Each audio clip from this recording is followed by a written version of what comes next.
Hello बच्चों, let's see the question. The question says select the correct sequence for the process of expiration. तो यहाँ पे कुछ sequences दिए गए हैं. फर्स्ट ऑप्शन से स्टार्ट करते हैं जिसमें दिया गया alveoli, bronchi, trachea, pharynx, nasal cavity, internal nares and external nares.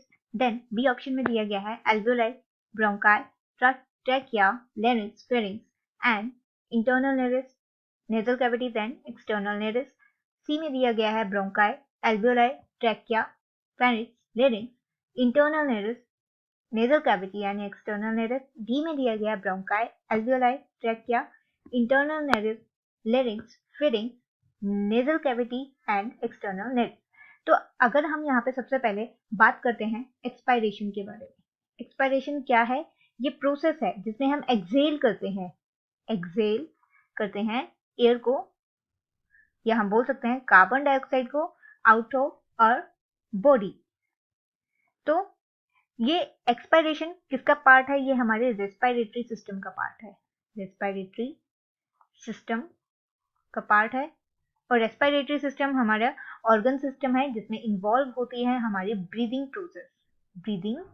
Process like inhalation and exhalation.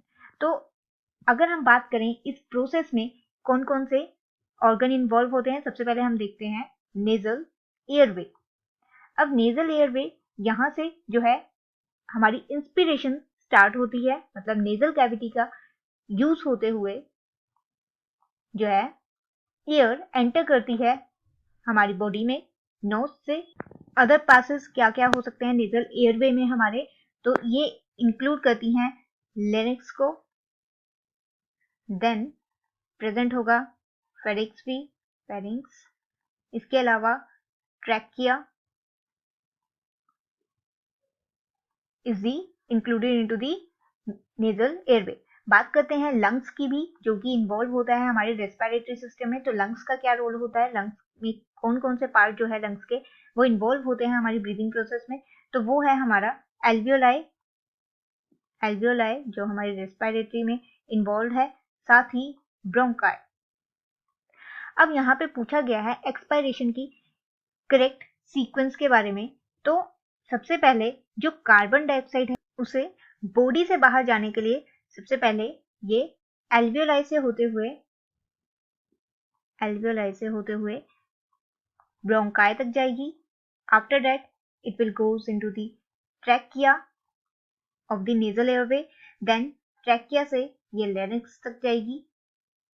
From larynx it will goes into the pharynx से ये internal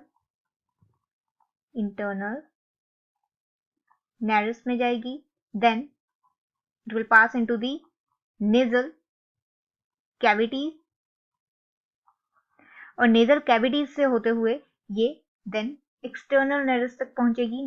external nares and then out of body.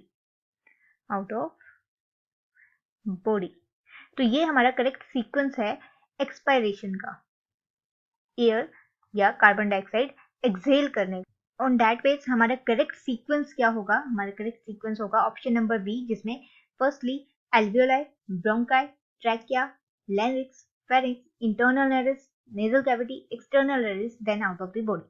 तो हमारा right answer होगा option number B. Hope you understand the problem. All the best. Thank you.